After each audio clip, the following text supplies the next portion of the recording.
বাড়িতে ফুচকা নিয়ে আসলো। এখন দুপুরবেলা আমরা সবাই ফুচকা খাবো। এই যে মামা ফুচকা বানিয়ে দিচ্ছে, আর এই ছোট ছোট দুইটা মামুনিও আসছে আমাদের সাথে ফুচকা খাওয়ার জন্য। সবাইকে ফুচকা বানিয়ে দিল। ফুচকাগুলো আসলে অনেক মজা এই মামার, তাই আমরা সবসময় মামার থেকে ফুচকা খাই। এখন সবাই ফুচকা খাবো।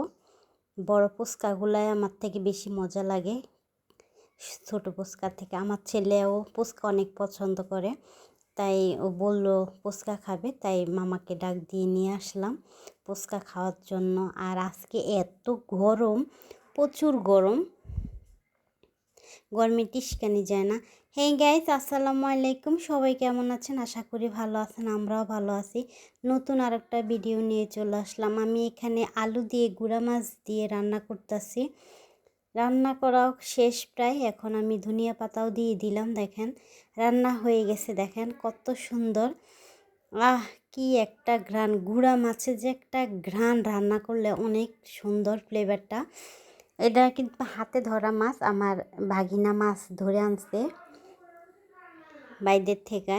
এদিকে বাইদ বলে, মানে আমার নোয়াখালী অঞ্চলে কিন্তু ক্ষেত বলে, আর গাজীপুরে সবাই ক্ষেত্রে বাইদ বলে।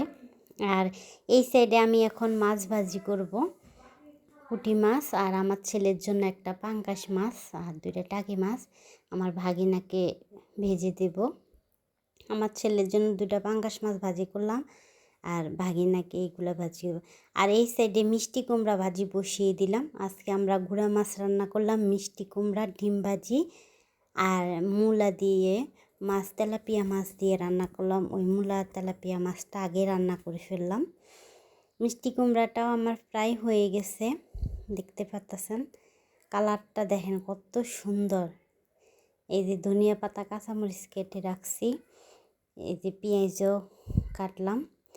এখন আমি ডিম ভাজি করব। মিষ্টি কুমড়া ভাজিটা হয়ে গেলে আমি ডিম ভাজি করব।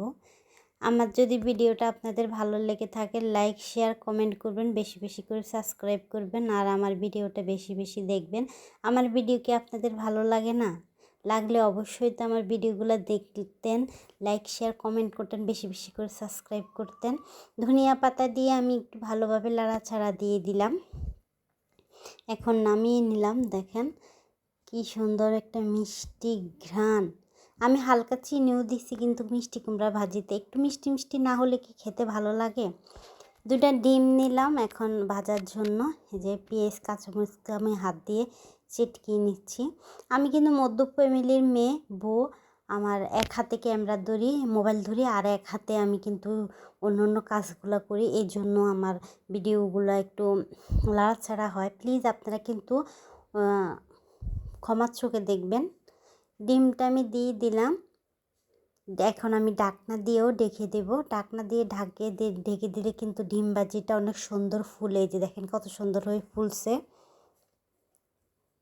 এখন আমি ভালোভাবে উল্টিয়ে দেব, আবার ঢাকনা দিয়ে ঢেকে দেব। আপনারা কিন্তু এভাবে ঢাকনা দিয়ে ঢেকে ডিম ভাজি করবেন, তাহলে দেখবেন ডিমের যে সুন্দর একটা ফ্লেভার আসে, আর ডিম ভাজিটাও সুন্দর একদম ফুলে যায়। আমি কিন্তু সবসময় এভাবে ডিম ভাজি করি, আপনারা কিন্তু এভাবে ডিম ভাজি করবেন, খেয়ে দেখবেন কেমন লাগে। আমার ডিম ভাজিটাও হয়ে গেছে, নামিয়ে নিলাম। এখন আমার ছেলেকে খেতে দিব, আপনাদের ভাইয়া খেতে আসবে। সবাই কিন্তু আমার ভিডিওটা বেশি বেশি করে দেখবেন। আজ এখানেই ভিডিওটা শেষ করলাম। আল্লাহ হাফেজ, আবার দেখা হবে নেক্সট ভিডিওতে। আল্লাহ হাফেজ। ফুচকা খেয়ে এখন গোসল করতে চলে যাব, পরে ভাত খাবো। আল্লাহ হাফেজ।